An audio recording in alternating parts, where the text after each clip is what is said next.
ఇక కవిత సస్పెన్షన్ వ్యవహారంపై కేంద్ర మంత్రి బండి సంజయ్ కీలక వ్యాఖ్యలు చేశారు.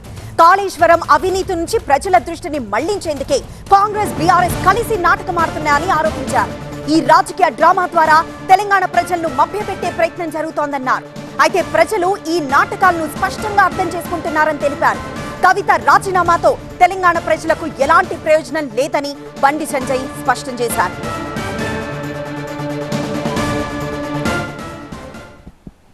ఇలా కాళేశ్వరం ఇష్యూ డైవర్ట్ చేయడానికి బీఆర్ఎస్ పార్టీ అవినీతి పార్టీ అని చెప్పి ప్రజల లోపల చర్చ జరుగుతున్నది.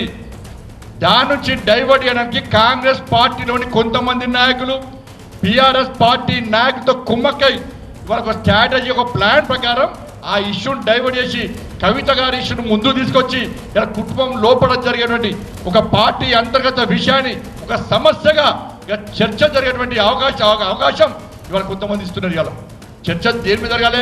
కాళేశ్వరంలో కేసీఆర్ కుటుంబం 1,00,000 కోట్ల అవినీతి పాల్పడ్డది. గొర్రెల స్కామ్ అయింది, బర్రెల స్కామ్ అయింది, చేపల స్కామ్ అయింది, విద్యుత్ స్కామ్ అయింది, ఫోన్ ట్యాపింగ్ స్కామ్ అయింది, ఈ ఫార్ములా స్కామ్ అయింది. వాటి మీద కేసీఆర్ కుటుంబంలో చర్చ జరగాలి.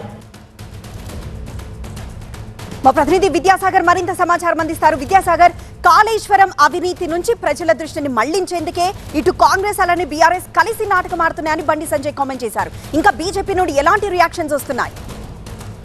ఓవరాల్గా కవిత ఎపిసోడ్ మీద బీజేపీ పార్టీ రెండు విషయాలను చెప్తూ ఉంది. ముఖ్యంగా ఏదైతే ఒక కుటుంబ పార్టీలో వచ్చేటటువంటి చిన్న కలహాలను తీసుకొచ్చి అది రాష్ట్ర సమస్యగా చూపేటువంటి ప్రయత్నం చేస్తున్నారు. దీని ద్వారా కేసీఆర్ కుటుంబం సంబంధించినటువంటి అవినీతిని చర్చకు రాకుండా చేస్తూ ఒకవైపు బీఆర్ఎస్ లబ్ధి పొందుతుంటే మరొక వైపు రాష్ట్రంలో ప్రజా సమస్యలు నెలకొన్నాయి. ముఖ్యంగా రైతులు ఇటీవల నష్టం వాటిల్లడం కావచ్చు, అదేవిధంగా యూరియా కొరత కావచ్చు, ఈ రకరకాల సమస్యలు ఉన్నాయి. స్థానిక సంస్థలకి ఎన్నికలకు వెళ్లాల్సిన విషయం ఉంది. అదేవిధంగా బీసీ రిజర్వేషన్, ఈ అంశాలన్నిటి మీద ప్రజలు తిరగబడతారన్న ఉద్దేశంతో ఈ విషయాన్ని కనుమరుగు చేయడానికి ఒక కవిత ఇష్యూని పెద్ద స్టేట్ వైడ్ చేసి చూపిస్తున్నారంటూ కూడా బీజేపీ కాంగ్రెస్ వైపు కూడా ఆరోపణ చేస్తున్న పరిస్థితి కనిపిస్తుంది. ముఖ్యంగా కాంగ్రెస్ బీఆర్ఎస్ రెండు పార్టీలు కూడా కుమ్మక్కయ్యి కవిత ఎపిసోడ్ను పెద్ద చేసి ప్రజా సమస్యలను డైవర్షన్ చేసేటువంటి పాలిటిక్స్ చేస్తున్నాయంటూ బీజేపీ నేతలు మండిపడుతున్నారు. అసలు కవిత ఇష్యూ అనేది పెద్దగా పట్టించుకోవాల్సిన అవసరం లేదు. ఒక పార్టీలో ఉన్నటువంటి ఒక కుటుంబంలో వచ్చిన ఒక చిన్న అలజడి అది వాళ్ళు చూసుకుంటారు. దాన్ని స్టేట్ వైడ్ చేసి చూపెట్టాల్సిన అవసరం లేదు. ఇక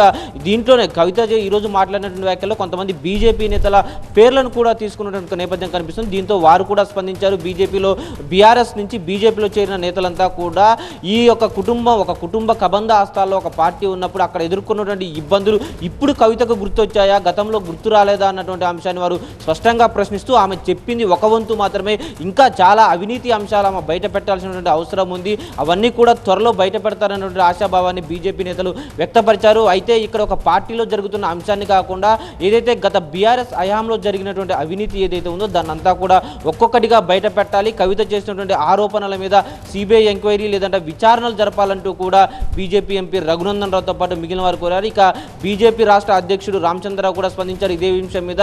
ఎట్టి పరిస్థితుల్లో ఇది ఒక అన్నెసెసరీ ఇష్యూ, స్టేట్కి సంబంధం లేదు. ఒక పార్టీలో ఆస్తి తగాదాలు కావచ్చు, అవినీతి సొమ్ము పంపకాల్లో వచ్చినటువంటి కొట్లాట్లో భాగంగానే వారి కుటుంబంలో నెలకొన్న అలజడిగానే చూడాలి తప్ప ఇది ఒక రాష్ట్ర సమస్యగా చూడాల్సిన అవసరం లేదంటూ చెప్తున్నారు. మరొక వైపు ఈరోజు జగదీశ్వర్ రెడ్డి చేసినటువంటి కామెంట్స్ మీద కూడా బీజేపీ నేతలు కన్నెర చేస్తున్నటువంటి పరిస్థితి కనిపిస్తుంది. దీని వెనక మోడీ కూడా ఉన్నారు.